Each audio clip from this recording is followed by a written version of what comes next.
للشعب ودادا ليكن حبك للأرض وداد ليكن يومك للشعب.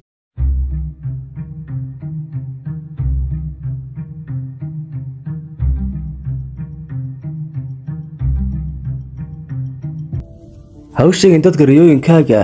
keliya tus argosigu fiican waa inaad naftaada wanaajiso ha ku xukumin buug jaldigiisa hana ku xukumin arday natiijadiisa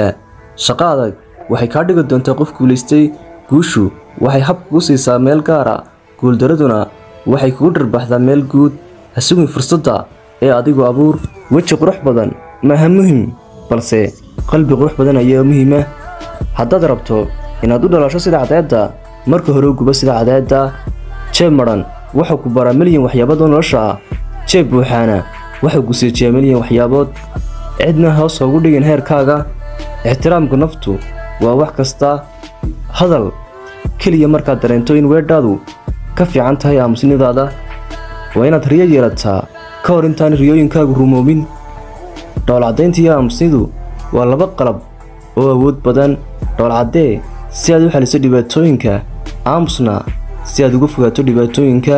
waxaad u firi doontaa maalin aadna xaqiiqsan doontaa inaad isku murjisay waxyaabihii kuwaasoo runaantii wax micnaa aan lahayn